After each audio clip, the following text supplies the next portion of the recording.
pleasure now to introduce Jean-Francois Gagné, the new head of the CEM Secretariat, who will also make a few remarks and then lead our high-level panel.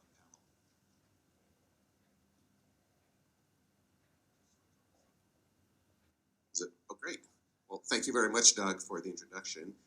And I want to underline the 21st Century Power Partnership leadership in terms of looking at the issue of decarbonization of power systems in a very holistic way, and really trying to figure out every step of the way what needs to happen to take us through.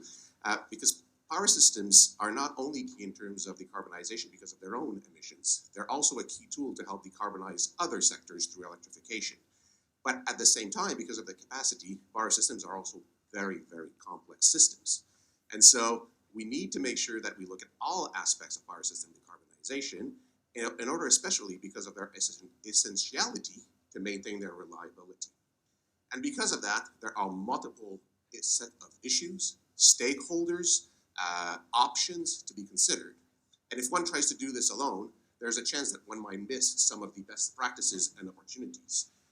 It becomes a very complex process to map out everything that needs to be done to be successful. And so there's huge value in learning from others. And I think this is where the power of the action plans come into play. I think the methodology that's been developed provides an opportunity to bring collective knowledge into a repository and be able to develop a methodological planning approach to be able to identify and address each and every one issue. That is actually the nature and the value of the CEM. We are trying to propose the CEM as a coalition of the willing, who are willing to be the pioneers to basically develop the pathways, go through the pains to basically go to try to do trial and error and basically be at the forefront of the decarbonization agenda, but then are willing to share that knowledge so that others may follow suit. And so because of that, we are extremely thankful to the series of pioneers that we have before us today, and to be able to benefit from your experience, your knowledge, and also your plans in terms of moving forward. So without further ado, I would like to maybe invite Minister Bowen to share some of his experiences and views on Australia's experience in that. Well, thank you very much, and thank you for the invitation to speak to you this afternoon. Well, when we last met in Pittsburgh under Secretary Granholm's leadership, we had 84 months between then and 2030. And when we gather here in Goa today, there's 77 months, which I think underlines just how rapid this transition is, how rapid it must be, how little time we have to meet the objectives we've set ourselves and set the planet. 77 months will go by really, really quickly. We do not have time to waste. In our context in Australia, in the document that we're presenting today, it underlines the size of the challenge. We start today with around 35% of our energy grid being renewable. Our policy is to lift that to 82% by 2030 in 77 months. 35 to 82 in 77 months is a big lift. We have to, in the Australian context, we already have the highest rooftop solar in the world. We have to more than double that over the next 7 years. We have to triple our large-scale renewable wind and solar. And we have to increase our storage by 7.5 times to meet that standard. Because storage, as we all understand, is really in many senses the key. The deniers and delayers say the wind doesn't always blow and the sun doesn't always shine, but the rain doesn't always fall either, but we drink water because we store it. We can store renewable energy. But that's the task we have, and it's a big lift. Batteries will do part of the job, but not all of the job, because as we all know, they will not take us through long periods. So in Australia, as is indicated in the report today, we have a range of policies that are rolling out. We already have the world's largest transmission grid in the national energy market, the eastern and southern states. We have to add 10,000 kilometres to that between now and 2030. As we say, there's no transition without transmission, but it's hard work. It's hard work. There's social licence issues. There's community support. These are big changes to communities. And we're doing a lot of work on social licence and bringing communities with us so that they share the benefits of the journey towards renewable energy, not just host big pieces of infrastructure through their community and no feedback for them. We are providing underwriting certainty through the federal government in Australia. We've just launched auctions for our capacity market investment scheme, which is to provide that guaranteed return to dispatchable renewable. To qualify, you must be dispatchable as well as renewable. We estimate that'll unleash around $10 billion or 6 gigawatts of investment between now and 2030, which is a reasonable part of the task, nowhere near all the task, but a reasonable part of the task. So these are some of the things that are reflected in the document that we've provided to be launched today, which underline that this journey is not easy, but it must be done.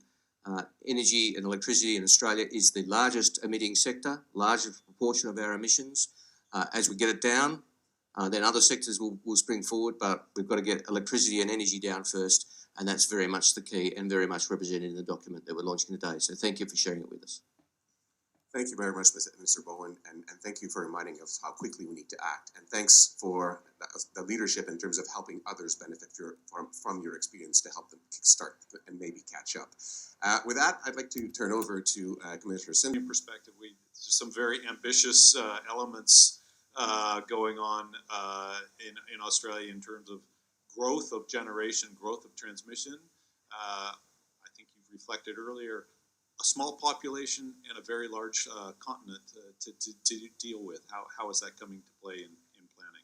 Excellent, thank you. Well, in Australia, we've had a new federal government in place for just over a year. And so we have a federal government that has a very ambitious agenda. And so I think while the states and territories in Australia have been moving very quickly, for the first time we have genuine harmonisation at every level of our government.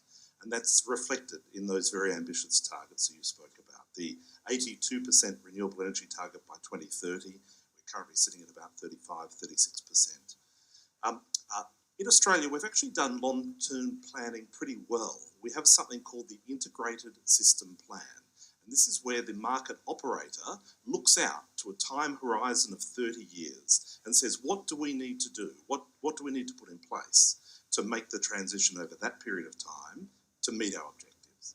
And so that's been updated, and the Minister touched on it before, but out to 2050, we've got a very, very significant agenda and a really detailed plan of how we're actually going to implement that and achieve it.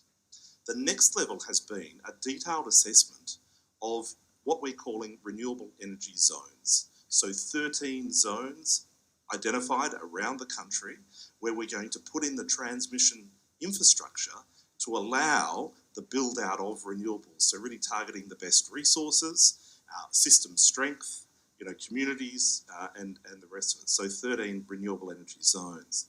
There have been some practical things done along the way. So one of the constraints we have in Australia is actually a skills and workforce problem. We actually don't have enough skilled people to implement this transition and this plan. And so really supporting more people into the industry, supporting local communities in the transition.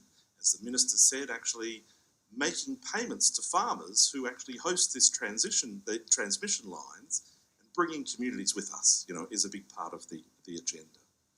Also making sure we have the environmental planning laws to fast track, what is essential, infrastructure, while still being sensitive, of course, to the broader environment.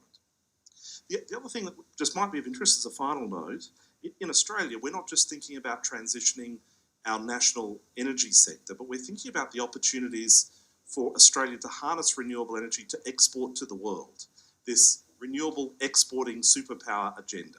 And so in a lot of our scenarios, of course, we have both the national transition, but then we have the exporting superpower scenario, right? And it's very, very ambitious indeed, and gee, I hope it comes true. I think there's a race to the top in the making here if we're comparing World Cup teams going forward. So if we could have the next slide.